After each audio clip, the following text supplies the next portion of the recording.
ஆண்டவருக்கு ஸ்தோத்திரம். வழக்கம் போல் இன்றைக்கி நம்ம வேதத்தை திறந்து கொள்வோம். கர்த்தருடைய வார்த்தைக்கு நேராய் போவோம். யோபின் புத்தகம் 19ஆம் அதிகாரம். ஒவ்வொரு நாளும் நம்ம தியானித்து வருகிற வசனம். ஆமேன். யோபின் புத்தகத்தில் 19ஆம் அதிகாரத்தில் ஒவ்வொரு நாளும் நம்ம தியானித்து வருகிற அருமையான வசனத்தை வாசித்து கர்த்தருடைய பரிசுத்த நாமத்தை மயப்படுத்தும். 25ஆம் வசனம். என் மீட்பர் உயிரோடு இருக்கிறார் என்றும் அவர் கடைசி நாளில் பூமியின் மேல் நிற்பார் என்றும் நான் அறிந்திருக்கிறேன். இன்னொரு முறை வாசிப்போம். என் மீட்பர் உயிரோடு இருக்கிறார் என்றும் அவர் கடைசி நாளில் பூமியின் மேல் நிற்பார் என்றும் நான் அறிந்திருக்கிறேன். நான் அறிந்திருக்கிறேன். அந்த தேவ மனிதன் சொல்லுகிறார், ஒரு கான்ஃபிடென்ட்டாக சொல்கிறார் பாருங்க. நான் அறிந்திருக்கிறேன். ஆமேன். கர்த்தருக்கு ஸ்தோத்திரம். கையை வைத்து அல்லேலூயா சொல்லிடுங்க. கையை உயர்த்தி அல்லேலூயா சொல்லிடுங்க. நான் அறிந்திருக்கிறேன். அதுக்கு இன்னொரு தமிழில் என்ன சொல்கிறது? சாதாரண தமிழில் எனக்கு தெரியும். அதான் இங்கிலீஷில் for I know that my redeemer leaves. எனக்கு தெரியும். இன்னும் சொன்னால் நீங்கள் எல்லாம் என்ன சொன்னாலும் சரி, சொல்லலாம் சரி, ஐ நோ அவர் என் கூட இருக்கார், என் மீட்பர் உயிரோடு இருக்கிறார், எனக்கு தெரியும். அப்படி கேஷுவலாக சொல்கிறாரு யோபு. கர்த்தருக்கு மகிமை உண்டாகட்டும். அவர் கடைசி நாளில் பூமியின் மேல் நிற்பார்.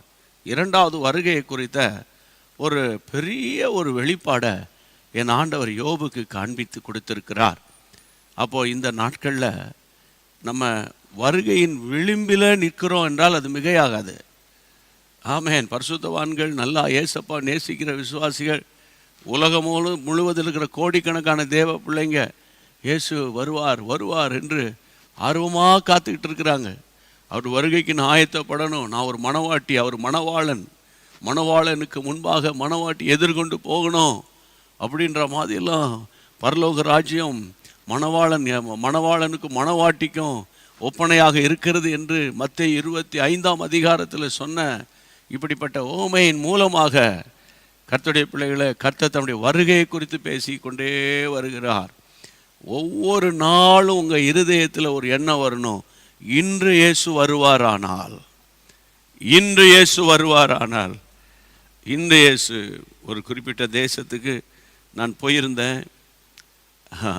அந்த தேசத்தில் அங்கே இருக்கிற விசுவாசிகள் எல்லாம் வந்து பொதுவாக எங்களமா ஊழியர்கள் போகும்போது எல்லா இடங்கள்லேருந்து வருவாங்க. ஒரு குறிப்பிட்ட சபையில் ஒரு போதகர் சொல்லியிருக்கிறார். அதை வந்து என்கிட்ட சொன்னாங்க, இது சரியாக பார்த்து சொல்லுங்க. என்னன்னு கேட்டேன். ஆண்டவர் இப்போதைக்கு வர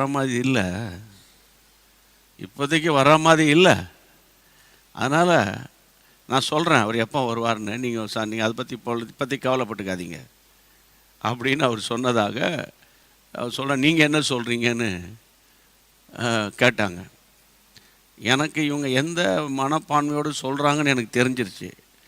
அப்போ நான் என்ன சொல்ல போகிறேன்னு நான் கேட்டேன், அவர் சொன்னதை பற்றி நீ என்ன நினைக்கிற அதை சொல்லுங்கள். முதல்ல நீங்கள் என்ன நினைக்கிறீங்க அதை சொல்லுங்கள்.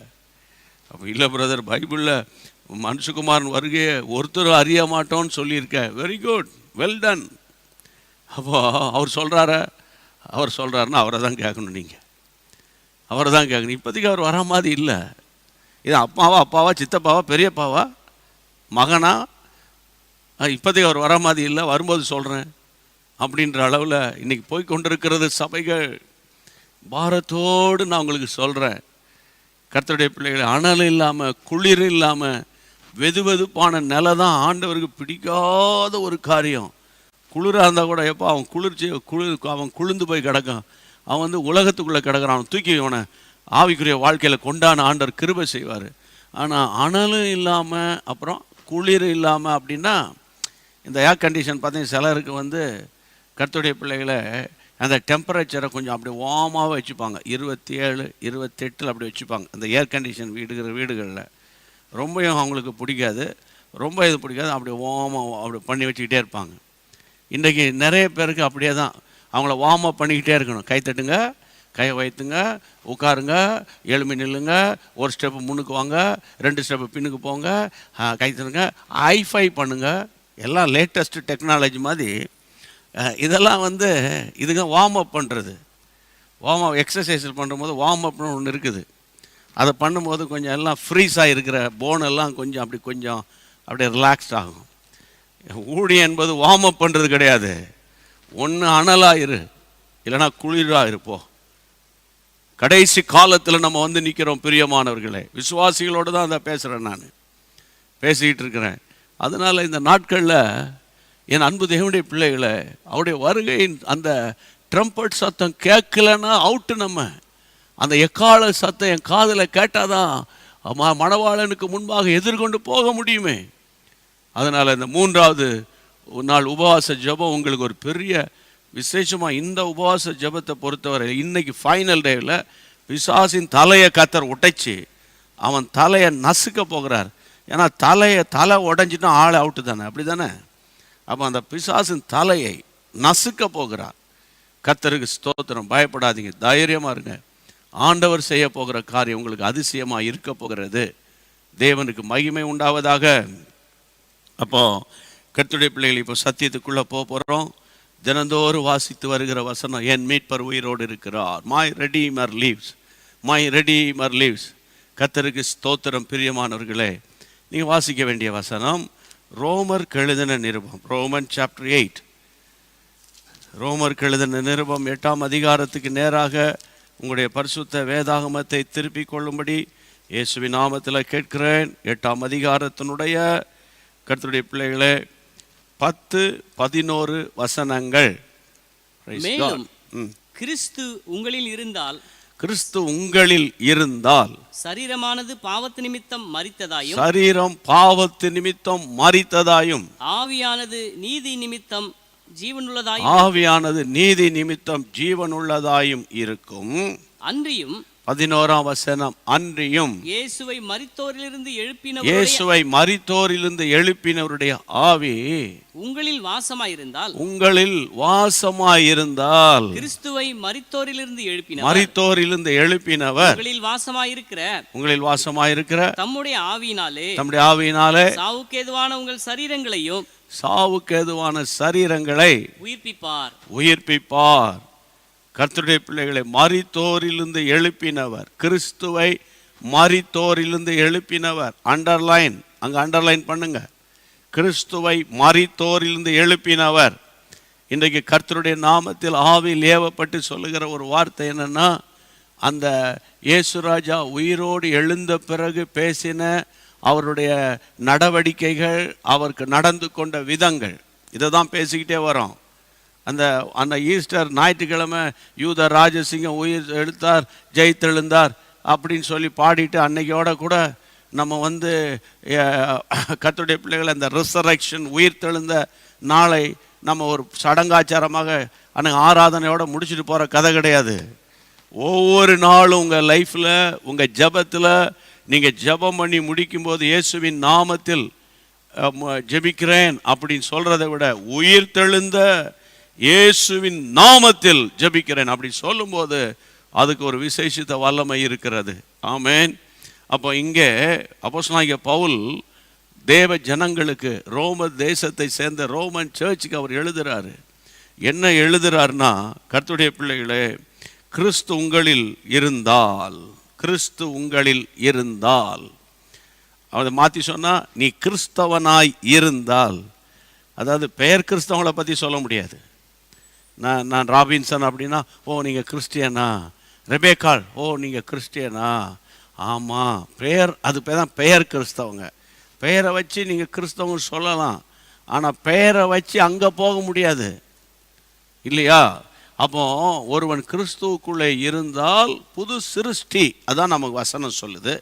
அப்போ இங்கே பார்த்தீங்கன்னா 10ஆம் வசனத்தில் கிறிஸ்துவுக்குள் இருந்தால், கிறிஸ்து உங்களில் இருந்தால் சரீரமானது பாவத்து நிமித்தம் மரித்திருக்கும். ஆமாம், இந்த சரீரம் அந்த பேப்டிசத்தில், அந்த மூழ்கி ஞான ஸ்நானம் எடுக்கிறதுல, இந்த பாவ சரீரத்தை அடக்கம் பண்ணுகிறதுல, அதோடு பாவத்துக்கு செத்து நீதிக்கு பிழைப்போம். ஆவியானது நீதி நிமித்தம் ஜீவனுள்ளதாய் காணப்படும். அப்படி சொல்லிட்டு தான் அடுத்த வசனத்தில் சொல்லுகிறார், அன்றியும் இயேசுவை மரித்தோரிலிருந்து எழுப்பினவருடைய ஆவி, மரித்தோரிலிருந்து எழுப்பினவருடைய ஆவி உங்களுக்குள்ளே வாசமாக இருந்தால் நான் நேற்று பேசின வார்த்தையினுடைய கண்டினியூஷன், தொடர்ச்சியை பேசிட்டு இருக்கிறேன். ஆவி உங்களுக்குள்ளே வாசமாய் இருந்தால், ஆவியானவர் உங்களுக்குள்ளே உலாவி வருவாரானால், உங்களில் உள்ளும் புறமும் அவரை நீங்க விட்டு கொடுப்பீர்களே ஆனால், வசனம் சொல்லுகிறது கிறிஸ்துவை மரித்தோரிலிருந்து எழுப்பினவர் உங்களில் வாசமாயிருக்கிற தம்முடைய ஆவியினால சாவுக்கேதுவான சரீரங்களை உயிர்ப்பிப்பார். சாவுக்கேதுவான சரீரம், நல்லா புரிஞ்சுக்கோங்க. நம்ம சரீரம் சாவுக்கேதுவானது. ஒரு நாள் இந்த பூமிக்கு எப்படி வந்ததோ அதை மண்ணில் எடுக்கப்பட்டவன் மண்ணுக்கே தான் திரும்பணும், அதில் மாற்று கருத்து கிடையாது. இது சாவுக்கேதுவான ரெண்டு விதமான சாவு அல்லது ரெண்டு விதமான மரணம். ஒன்று ஆவிக்குரிய மரணம், இரண்டாவது சரீர பிரகாரமான மரணம். சரீர பிரகாரமான மரணம் எல்லாருக்குரியது. ஒருவேளை இயேசு அதற்கு முன்பாக வந்துவிட்டால், ஆமென், இவனை முகமுகமாய் அவரை பார்ப்போம்.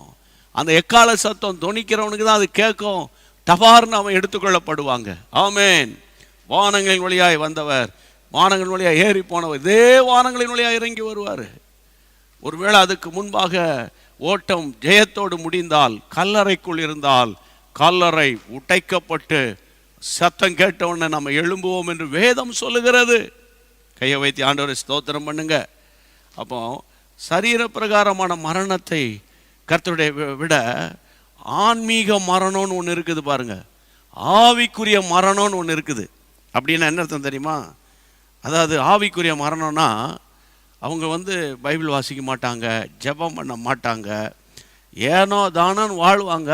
அந்த கிறிஸ்மஸ் நியூ இயருக்கு அப்படி நின்றுக்கிடுவாங்க. அந்த புதுச்ச என்ன மாதிரி ஆட்கள்னா ஷர்ட்டு பேண்ட்லாம் போட்டுக்கிட்டு அப்படி நின்றுட்டு இருப்பாங்க. சேலைகளை கட்டிக்கிட்டு சகோதரிகள் நிற்பாங்களே தவிர அவங்களுக்கு பர்சனல் ப்ரேயர் லைஃப் இருக்காது, பர்சனல் ஃபாஸ்டிங் ப்ரேயர் லைஃப் இருக்காது, பர்சனலாக ஆண்டவரோடு உறவாடுகிற கிருபெல்லாம் இருக்காது.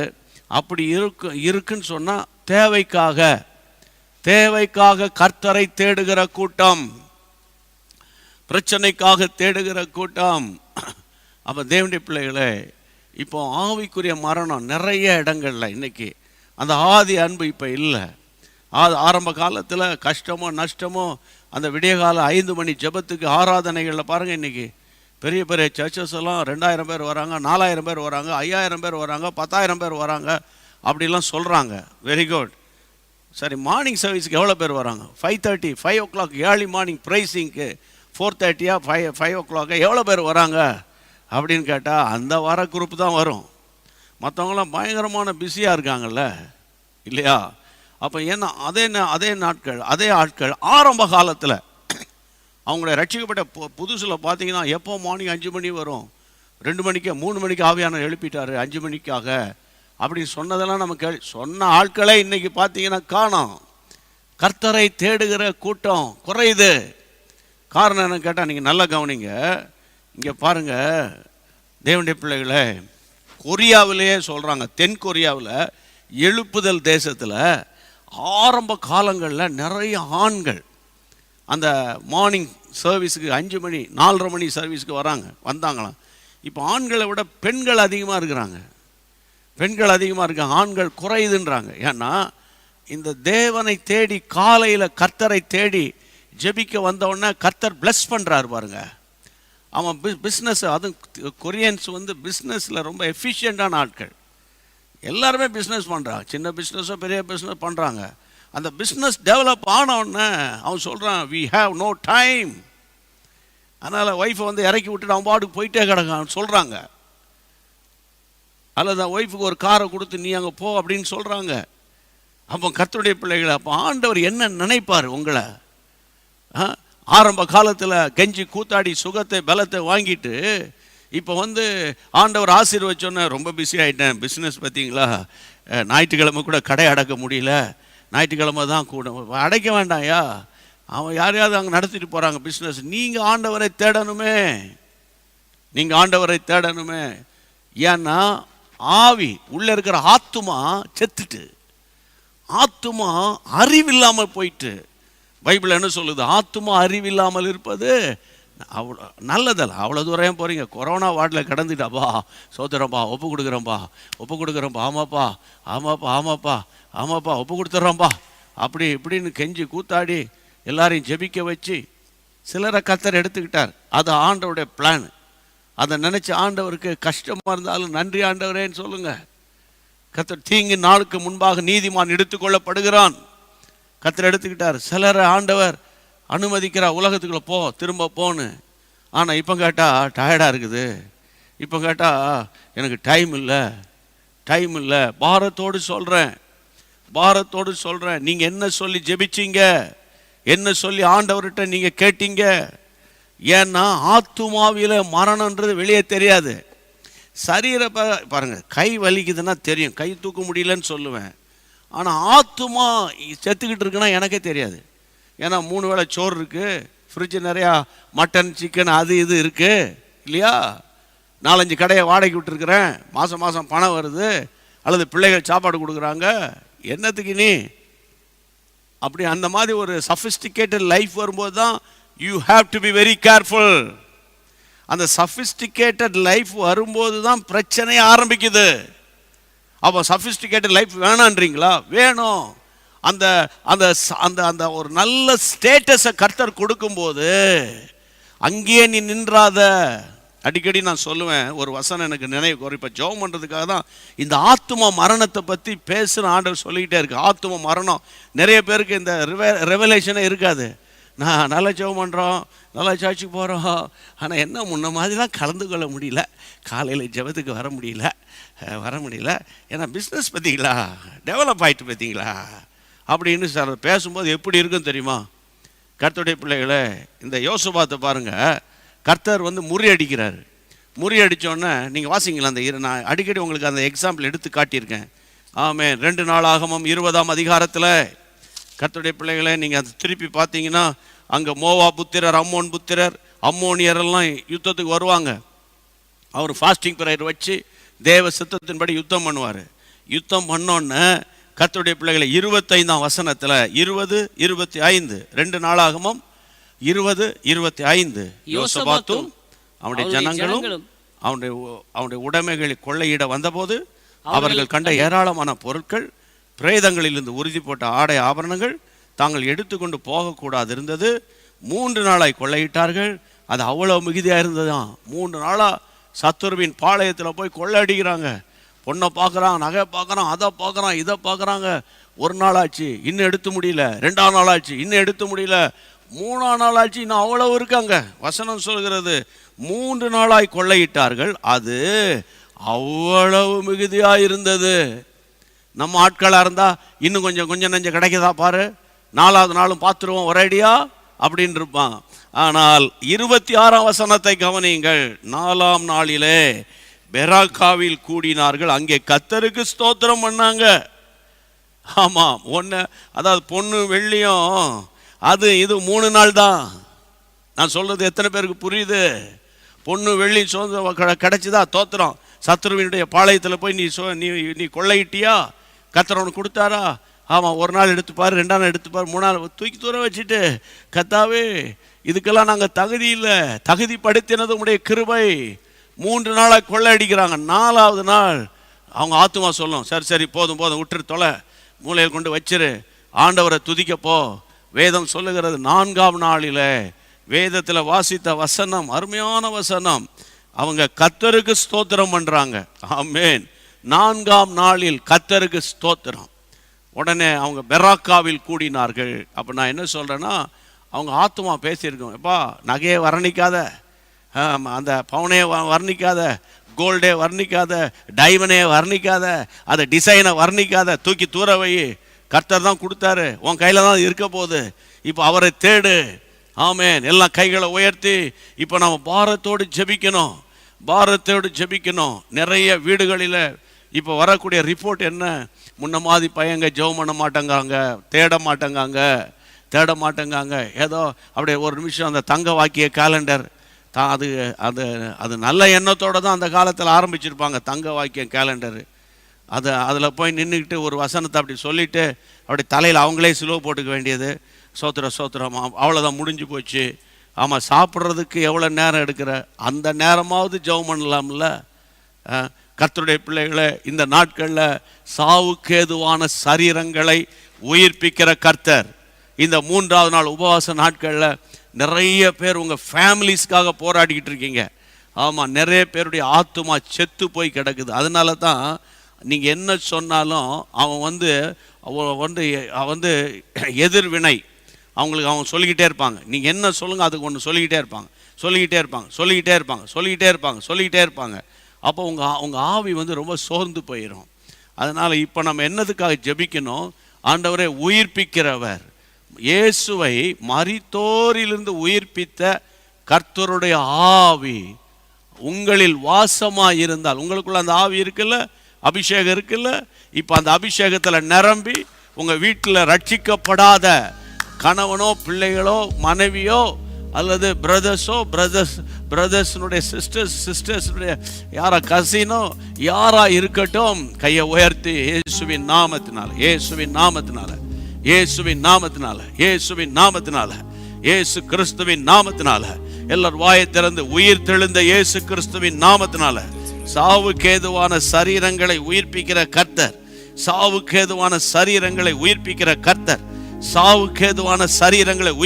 கர்த்தர், ஆண்டவரை, சரீர பிரகாரமாக இப்போது யாராவது மருத்துவமனையில் அட்மிட் பண்ணி அவர்களுடைய சரீரத்தினுடைய அந்த இன்ஃபெக்ஷன், அந்த பிளட்ல இருக்கிற இன்ஃபெக்ஷன், ஆண்டவரே அது என்ன டிசீஸ் என்று இன்னும் கன்க்ளூஷனுக்கு வராமலேயே ஆண்டவரே ட்ரீட்மெண்ட் ஒரு பக்கம் போயிட்டு இருக்குது.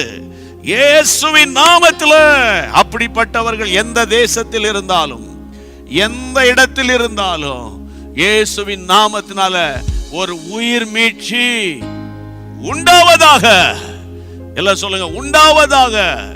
ஆமாப்பா, சரீரத்துக்கு அடுத்த பலவீனங்கள், ஆமேன் ஆமேன், வயதானவங்க எழும்பின உடனே நடக்க முடியல, ஒரு தடுமாற்றம் வருது, அந்த பார்க்கின்சன்ஸ் வியாதியினால பாதிக்கப்பட்டிருக்கிறவங்க நல்ல வலது கரத்தை உயர்த்துங்க, அல்லது பக்கத்தில் யாராவது இருந்தீங்கன்னா அவங்க கையை உயர்த்தி இயேசுவின் வல்லமை,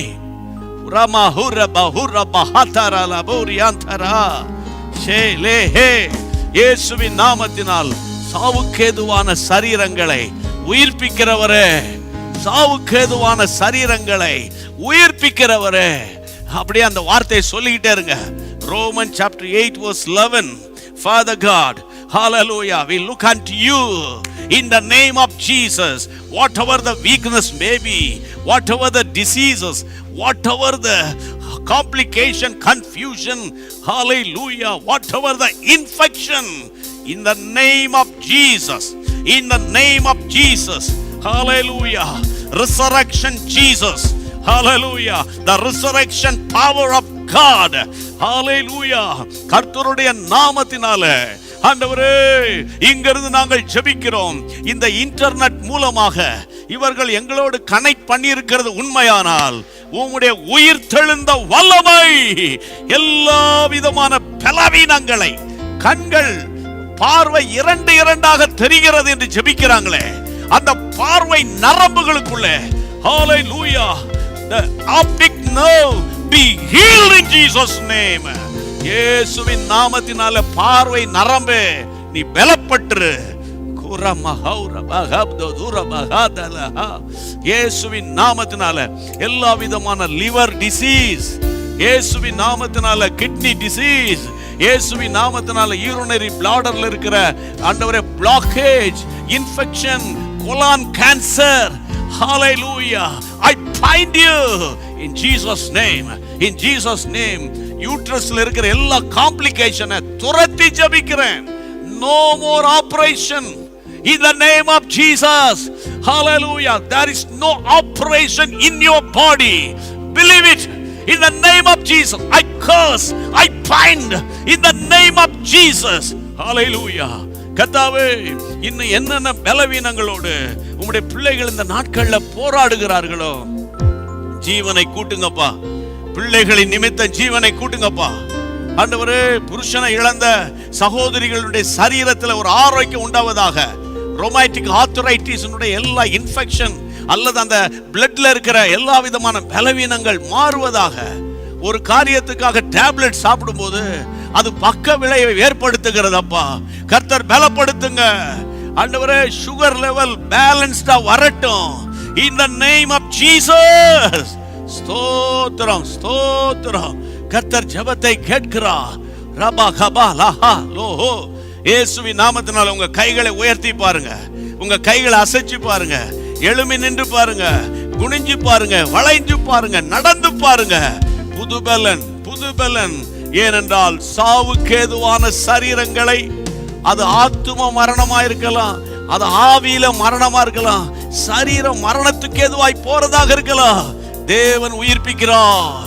கரந்தட்டி ஸ்தோத்திரம் பண்ணி பாடுவோம். சாவுக்கேதுவான எங்கள் சரீரங்களை உயிர் பெற செய்பவரே, சாவுக்கேதுவான எங்கள் சரீரங்களை உயிர் பெற செய்பவரே, சரீரங்களின் தீய செயல்களை சாகடிக்க வாருமையா, சரீரங்களின் தீய செயல்களை சாகடிக்க வாருமையா.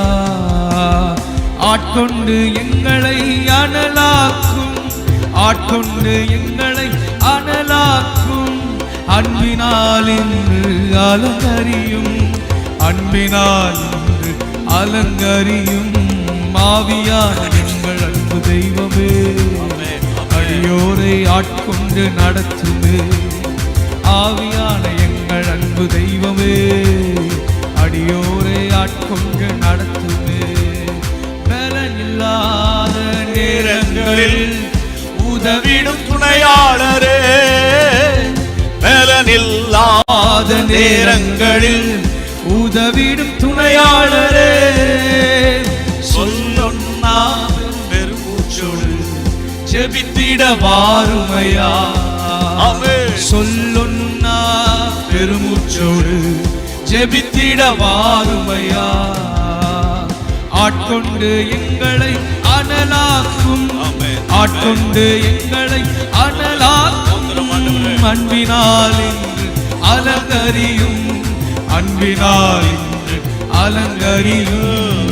ஆவியான எங்கள் அன்பு தெய்வமே, அடியோரை ஆட்கொண்டு நடத்துவே. ஆவியான எங்கள் அன்பு தெய்வமே, அடியோரை ஆட்கொண்டு நடத்துவே. ஆமென் ஆமென். கர்த்தர் ஒரு பெரிய ஒரு சுகமளிக்கும் வல்லமைய கர்த்தர் உங்களுக்கு மேலே ஊற்றி விட்டார். அநேகர் அதை ஃபீல் பண்ணிக்கிட்டே இருக்கிறீங்க. சிலரால் அந்த அனாயிண்டிங்கை உங்களால் ஸ்டாப் பண்ண முடியல. சிலர் ஆவிக்குள்ளாக நிரம்பி களி கூர்ந்துக்கிட்டு இருக்கிறீங்க. உங்கள் இடம் முழுவதும் தேவ பிரசன்னமாக இருக்குது. காரணம் என்னென்னா, நீங்கள் ஏசப்பா ரொம்ப நேசிக்கிறீங்க, அவ்வளோதான், வேறு ஒன்றும் கிடையாது. சரி, இன்றைக்கி 3ஆம் நாள் உபவாச ஜெபத்தில் இன்னொரு காரியத்துக்காக நம்ம ஜெபிக்க போகிறோம். அதுக்கு ஆதாரமாக ஒரு வசனத்தையும், இந்த செய்திக்கு ஆதாரமாக ஒரு நல்ல வசனத்தையும் உங்களுக்கு காட்டி கொடுக்குறேன். எபிரேயர் 2ஆம் அதிகாரம் 15ஆம் வசனம். Hebrew chapter 2 verse 15. ஜீவ காலமெல்லாம், ஜீவ காலமெல்லாம் மரண பயத்தினாலே, மரண பயத்தினாலே அடிமைத்தனத்துக்குள்ளானவர்கள் யாவரையும், அடிமைத்தனத்திற்குள்ளானவர்கள் யாவரையும் விடுதலை பண்ணும்படிக்கும் அப்படியானார். விடுதலை பண்ணும்படி அப்படியானார். விடுதலை பண்ணும்படி அப்படியானார். எனக்கு அன்பான தேவனுடைய பிள்ளைகளே, ஜீவிய காலமெல்லாம் மரண பயம், ஜீவிய காலமெல்லாம் மரணம் அப்படின்னு என்ன தெரியுமா? வருஷம் 365 நாளும் உங்களை அறியாத ஒரு ஃபியர், அறியாத ஃபியர். ஒரு ஃபோன் கால் வந்துட்டுனா ஒரு பயம் வந்துடும், பயம் வந்துடும்.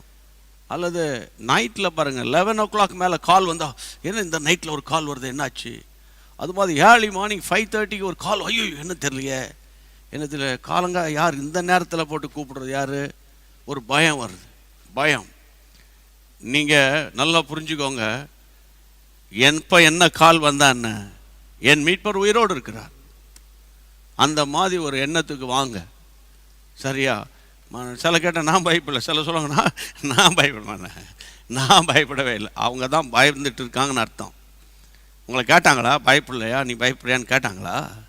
இந்த திருடம் பாருங்க, அவனே வாலண்டியராக வந்து, சார் நாங்களாம் திருடல சார், சார் சார் நாங்களாம் தெரியாது சார், நான் நல்ல நல்ல இன்டெலிஜென்ட்டான நம்ம தமிழ்நாடு போலீஸ் அவனை தூக்கிட்டு வா, உள்ள சாத்து 4 அடி அடிக்கிறத சொல்லிடுவான். சார் இதை எப்பவுமே சொல்கிறேன், இது மாதிரி அடி தாங்க முடியல சார்ன்றான். ஆனால் நான் என்ன சொல்கிறேன்னு கேட்டால், ஐயா மனுஷனாக இருந்தால் பயம் வரும்யா. ஓப்பனாக இருங்க, ஆண்டவருக்கு முன்பாக. பயம் இருக்கும், பயம் வரும், ஏன்னா மனுஷன் தானே, கர்த்தருடைய பிள்ளைகளே. ஆனால் ஆண்டவரே நான் இந்த பயத்தின் ஆவியில் இருக்கேன்பா, எனக்கு நீங்கள் விடுதலை தரணும் அப்படின்னு ஆண்டவர்கிட்ட ஓப்பனாக கன்ஃபஸ் பண்ணணும். ஆண்டவர்கிட்ட பண்ணணும். என்கிட்டயோ எந்த ஊழியக்காரர்கிட்டயோ நீங்கள் போய் கன்ஃபஸ் பண்ண வேண்டிய அவசியமே கிடையாது. அதுக்கு பைபிளில் ஆதாரமே கிடையாது. அவர்கிட்ட போய் கன்ஃபஸ் பண்ணுங்க, அவர்கிட்ட போய் கன்ஃபஸ் பண்ணுங்க. ஆண்டவரே எனக்கு எப்போ பார்த்தாலும் ஒரு பயம் வருது, நான் இன்னைக்கு நான் எவ்வளோ நாள் உயிரோடு இருப்பேன் தெரியலையப்பா. ஐயா இருக்க வேண்டிய நாள் வரைக்கும் இருப்போம் ஐயா. தோத்திரம் பண்ணுங்க, ஆண்டவரை தோத்திரம் பண்ணுங்க, ஆண்டவரை தோத்திரம் பண்ணுங்க. கர்த்தர் பார்த்து கொள்வார், கர்த்தர் நடத்துவார். உங்கள் பிள்ளைகளை கர்த்தர் நடத்துவார். வேறு பிள்ளைகள் கல்யாணத்தை கூட நீங்கள் பார்ப்பீங்க. ஏன் நீங்கள் டென்ஷன் ஆகுறீங்க? அதனால் எப்போ பார்த்தாலும் ஒரு பயம். சில பேருக்கு இதை சாப்பிடலாமா, சாப்பிடக்கூடாதா, சாப்பிட்டா என்ன ஆகும், சாப்பிட்டா என்ன ஆகும், சாப்பிட்லன்னா என்ன ஆகும்னு உங்களுக்கு தெரியும். அதுக்கு ஏற்ற மாதிரி சாப்பிடணும். அப்போ இந்த நேரத்தில் கர்த்தர் சில பாருங்க சுகரு இது சாப்பிடக்கூடாதுன்னு தெரியும், ஸ்தோத்திரம் பண்ணி சாப்பிட்ரு, ஸ்தோத்திரம் பண்ணி சாப்பிட்ரு அப்படின்னா, தோத்திரம் உண்மையாக தோத்திரம் பண்ணி சாப்பிட்டா அவனுக்கு ஒர்க் அவுட்டாக ஒரு பிரச்சனை வராது. சும்மா சோத்திரம் சோத்திரம் சாப்பிடக்கூடாது அப்படின்னா காலையில் தலை சுத்தம்.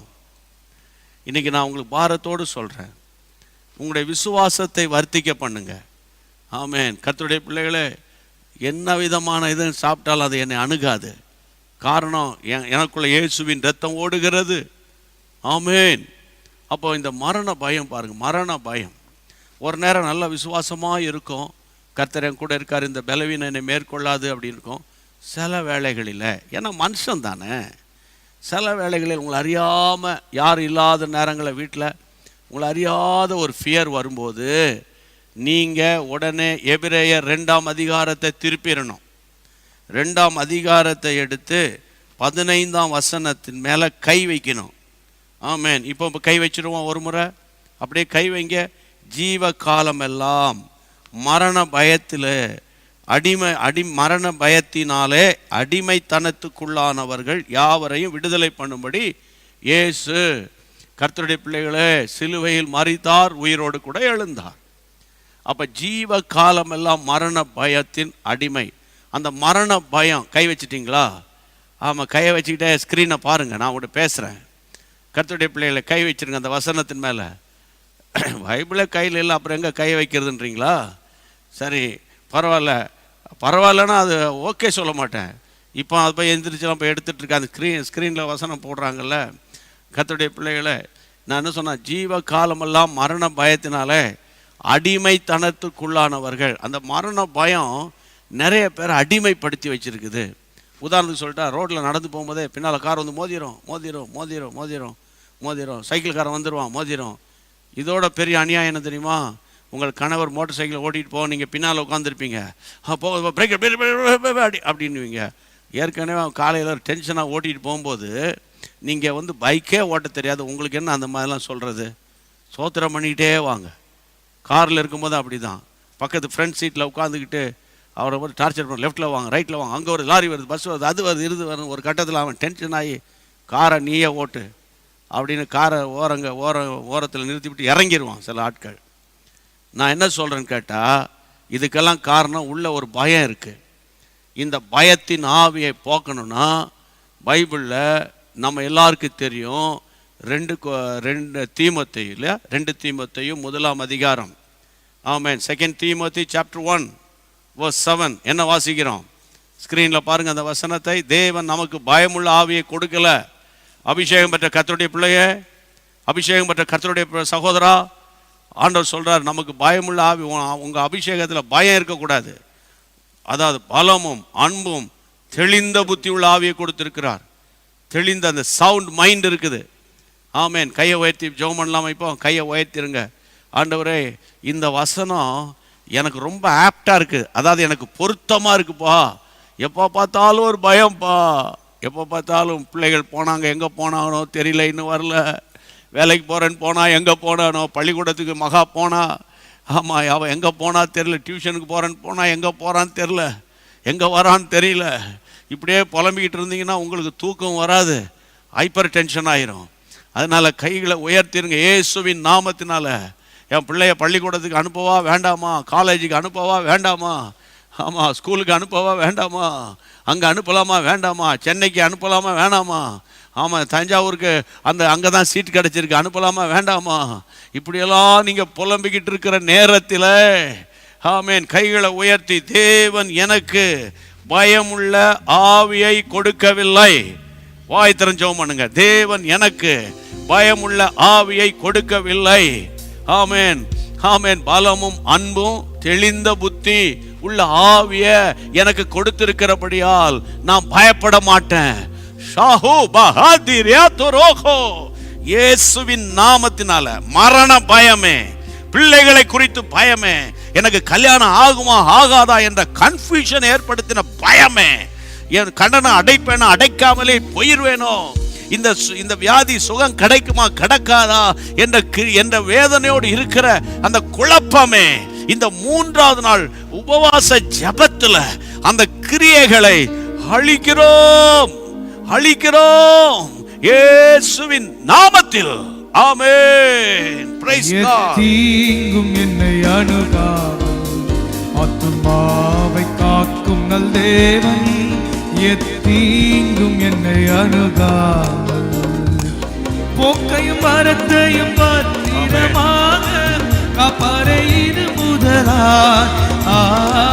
போக்கையும் மரத்தையும் பத்திரமாக காப்பாரே இது முதலாய்.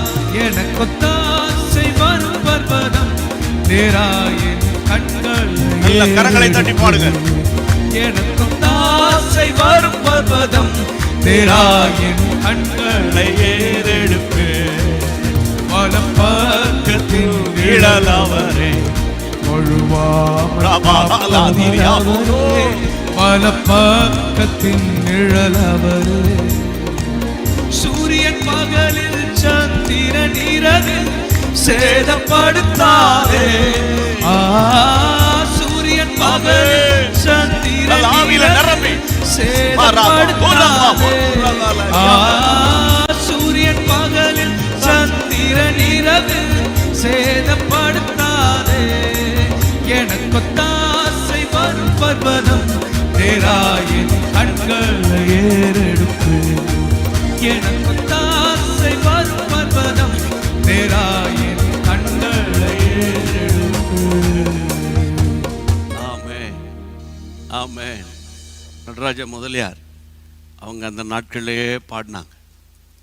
இந்த பாட்டெல்லாம் நமக்கு அன்றைக்கு ஆலயங்களில் மறந்துட்டு, ஒரு சில ஆலயங்களில் தவிர இந்த பாடலாம் பாட மாட்டாங்க. ஆனால் டிபிஎம் சபையில் இந்த பாடல்கள் அடிக்கடி பாடப்படுகிறது. ஏன்னா அங்கே அந்த சபையிலேருந்து அவர் உருவாக்கப்பட்டார்கள். தேவனுக்கு மகிமை உண்டாகட்டும். அருமையான பாடல்கள். இந்த பாடலை பாடிக்கிட்டு இருக்கும்போதே ஒரு விசுவாசம், ஒரு அபிஷேகம் உங்கள் பாத்திரத்தை அப்படியே நிரப்பிக்கிட்டு இருக்கு. கர்த்தருக்கு ஸ்தோத்திரம், கர்த்தருக்கு ஸ்தோத்திரம். அடுத்தது இன்னொரு காரியத்துக்காக நம்ம ஜெபிக்க போகிறோம். நம்ம அதுக்குரிய வசனத்தை சொல்கிறோம் பாருங்க. மத்தேயு 10ஆம் அதிகாரம், மேத்யூ சாப்டர் 10 verse 1, 10:1.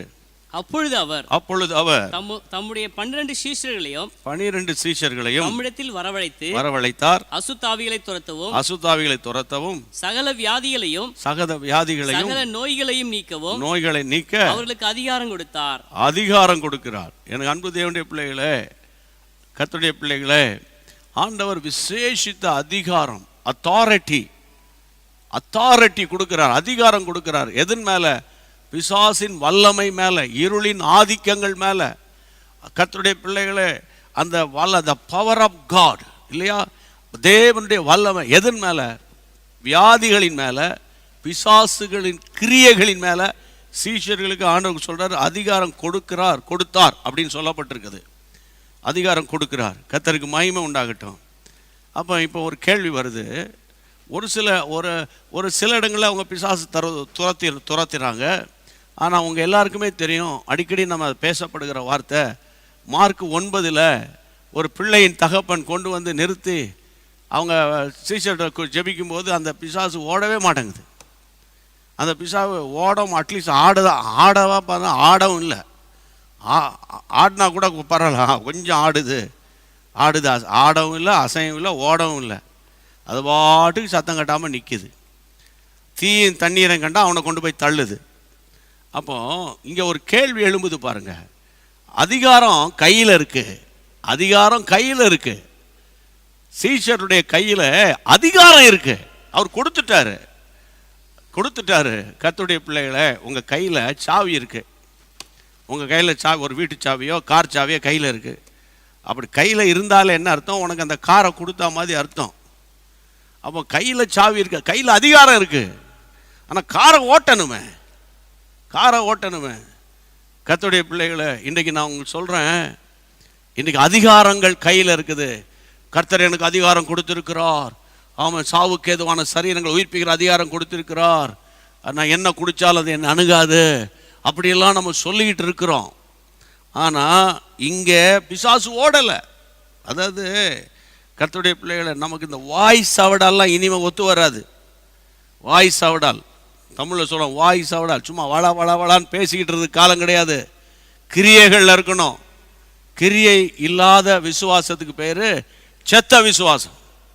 கிரியை இல்லாத விசுவாசம் பேர் செத்த. விசுவாசத்தை பற்றி நான் பாட்டுக்கு ஒரு மாதம் பேசலாம். விசுவாசம் அங்கே இப்படி இருந்த, இந்த விசுவாசம், அந்த விசுவாசம், இந்த விசுவாசம், அந்த விசுவாசம், இந்த விசுவாசம். அவர் சொல்றாரு, அந்த ஊழியருடைய விசுவாசம், இந்த ஊழியருடைய விசுவாசம், அதான் விக்கில்ஸ்வர்த்தனுடைய விசுவாசம் எல்லாம் சொல்லலாம். ஆனால் கிரியை இருக்கணுமே.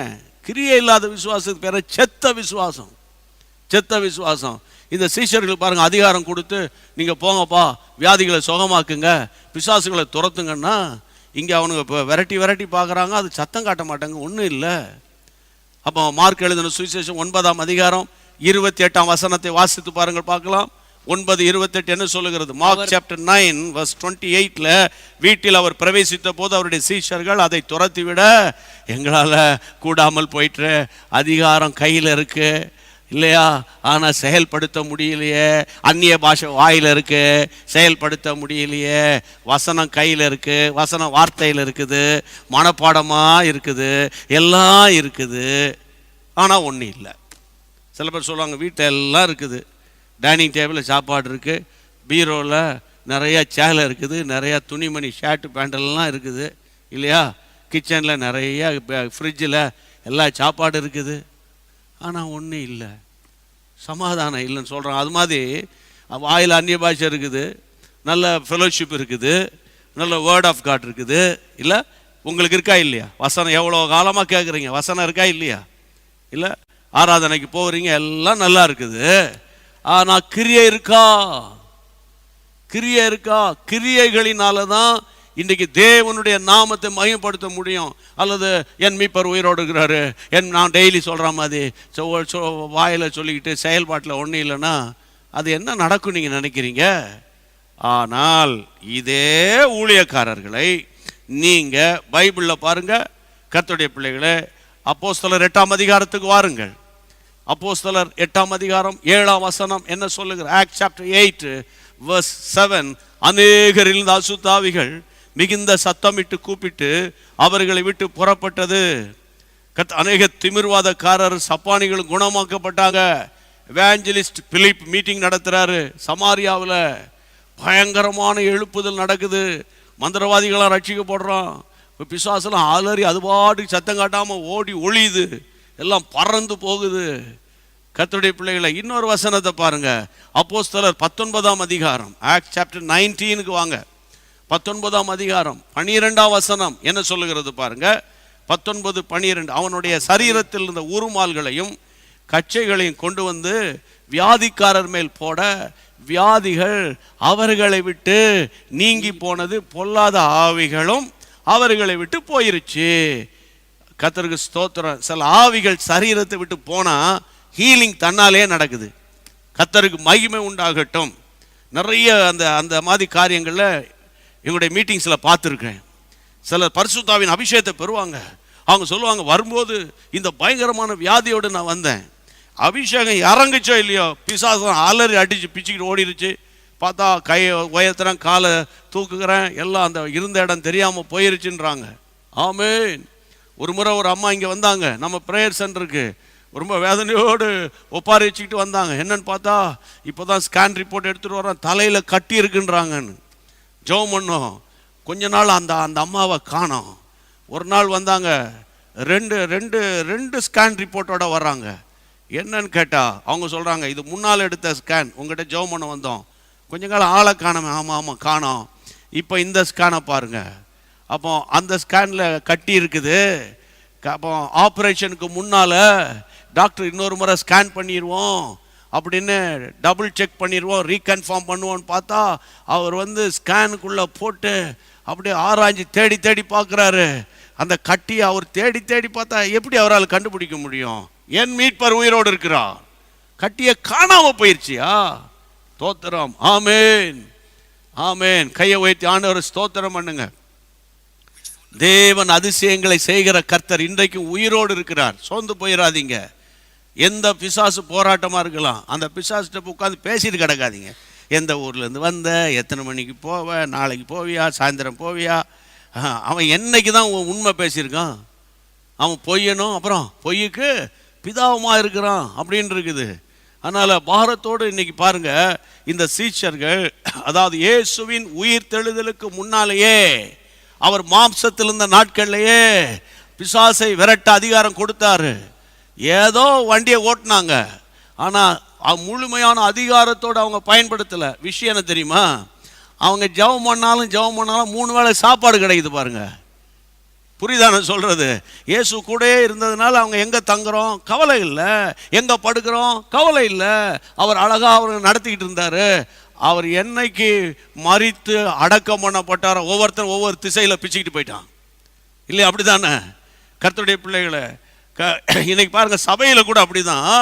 கொஞ்சம் வசதி வாய்ப்புகளும் எல்லாம் செட்டில் ஆனோன்னா அவெல்லாம் பிச்சுட்டு போயிடுவானுங்க. அப்பா அம்மா கவனிக்காத நிறைய விசுவாசிகள் இருக்கிறான். தூரத்துலேருந்து பணம் போட்டுட்டேன், உண்டியலில் போட்ட மாதிரி பணம் போட்டுட்டேன், எடுத்துக்கோ. அது மாதிரி பணம் போடாதையா, நீ பார்த்து தாயை விசாரி, கொண்டு போய் வீட்டில் வச்சு உபசாரம் பண்ணு. அதான் இன்னைக்கு தேவை, இன்னைக்கு கடைசி காலங்களில். என் அன்பு தேவனுடைய பிள்ளைகளே, அப்போ இன்றைக்கி நான் பாரத்தோடு நான் என்ன சொல்ல வரேன்னு கேட்டால், சீஷர்கள் இயேசுவோடு இருந்த காலத்தில் அவங்க இப்படி பிரகாசிக்கல.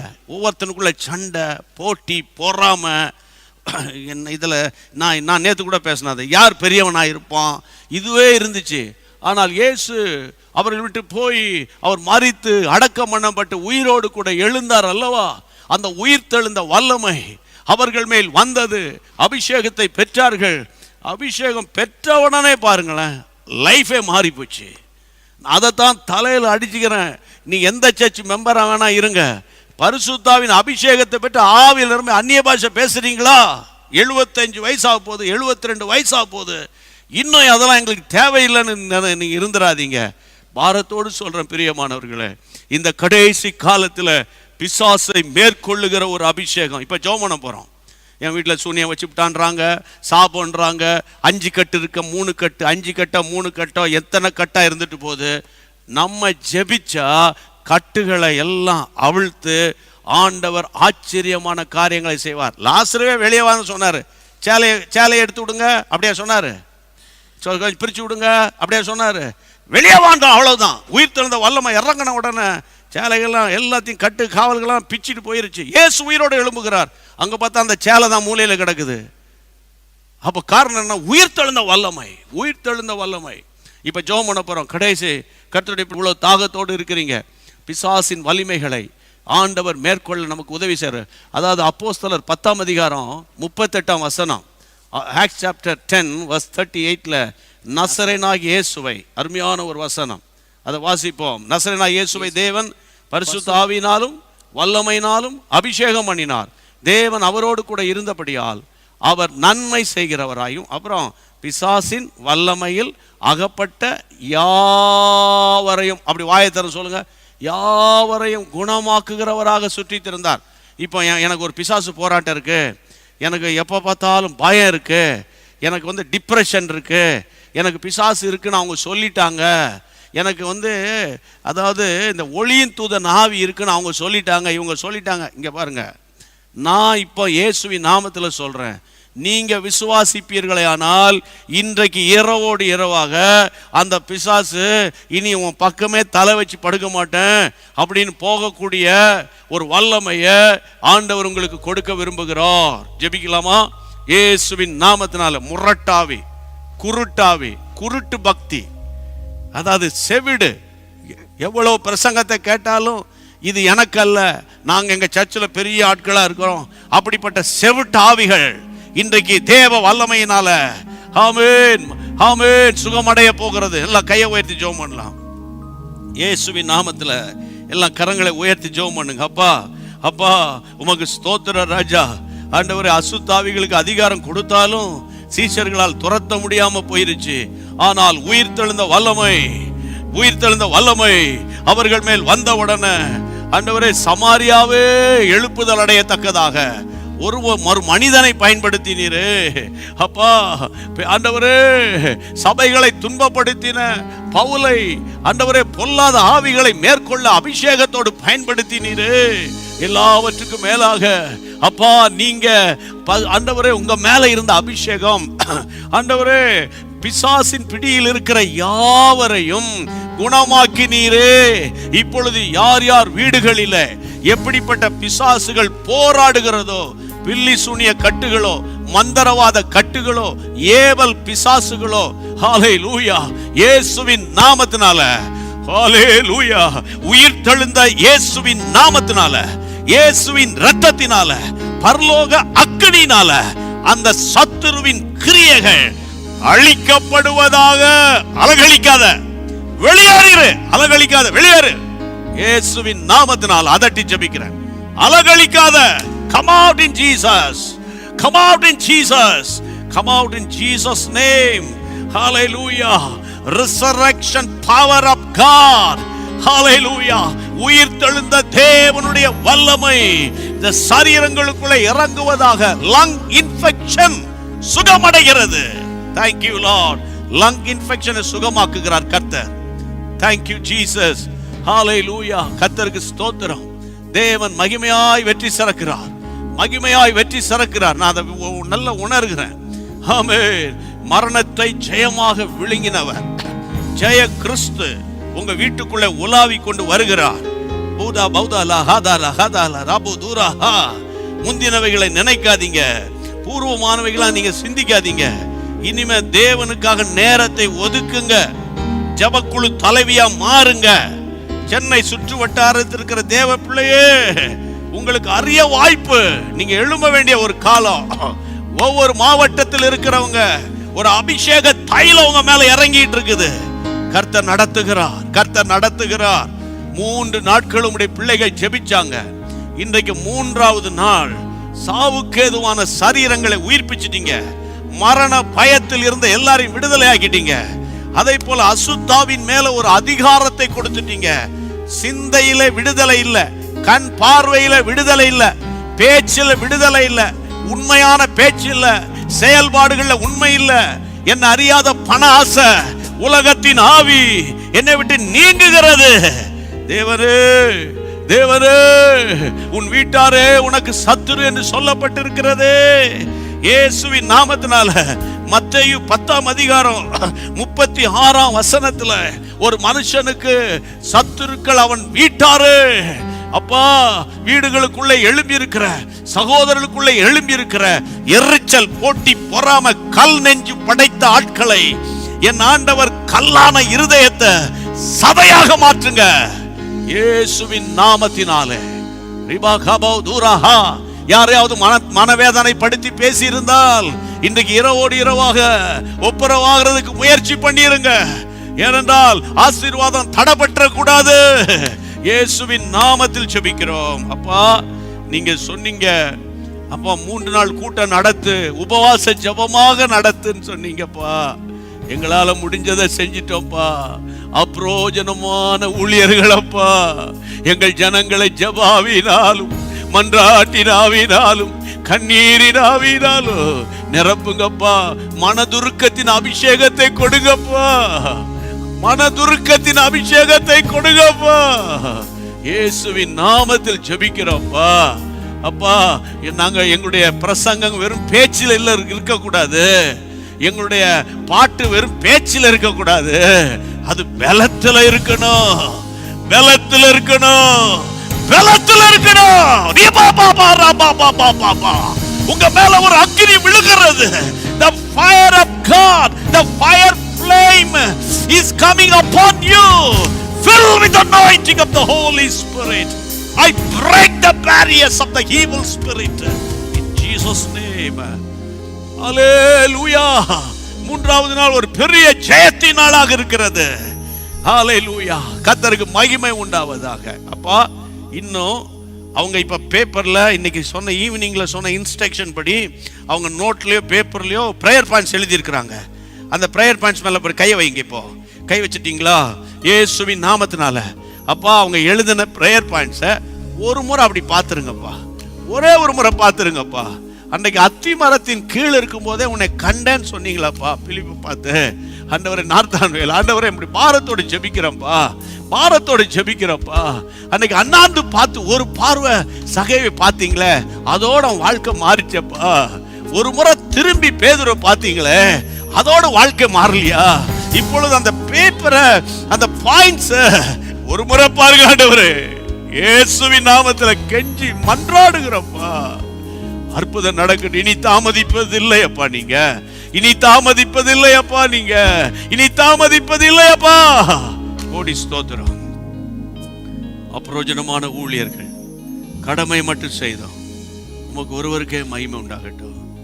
இயேசுவின் நாமத்தில் ஜெபிக்கிறோம் பிதாவே, ஆமென், ஆமென். பிரியமானவர்களே, இன்றைக்கு ஒரு பெரிய ஒரு பலத்த அபிஷேகம் உங்க பாத்திரத்தை நிரப்பிருச்சு. ஹalleluya. Heavy anointing. அந்த அபிஷேகம் கட்டுகள்லாம் அப்படி அக்னிப்பட்ட நூல் போல பறந்து தூள் தூளா போயிட்டு இனி ஒரு பெரிய மாற்றம். ஆனா சமாதானம்னு ஒன்று இருக்குல்ல, அது வந்துடுச்சு பாருங்க, தைரியம். அந்த சமாதானத்தோடு படுங்க. அந்த சமாதானம் உங்களுக்கு என்ன கொடுக்குன்னா ஒரு வல்லமையை கொண்டு வரும். செபிக்கணும், பைபிள் ரீட் பண்ணணும், மெடிடேட் பண்ணணுன்ற ஒரு ஒரு ஒரு ஒரு ஒரு உந்துதலை கொண்டு வரும். அதுக்குள்ள நீங்க போனீங்கன்னு வச்சுக்கோங்களேன், அற்புதம் ஒவ்வொன்றா நடக்க ஆரம்பிச்சிடும். தேவனுடைய கிருபை உங்களை தாங்கும். கர்த்தருக்குள்ளே தைரியமா சந்தோஷமா இருங்க. கர்த்தருடைய பிள்ளைகளை இம்மட்டு நடத்தினவர் நடத்துவார். காலையில் 5:30 மறந்துடக்கூடாது. அனுதினமும் ஆவியானவரோடு என்ன அந்த குறுஞ்செய்தி, ஒரு தீர்க்க தரிசன செய்தி. சரியா? God bless you. கர்த்தருக்கு ஸ்தோத்திரம். ஆண்டோடைய கிருபை உங்களை தாங்கும். Good night.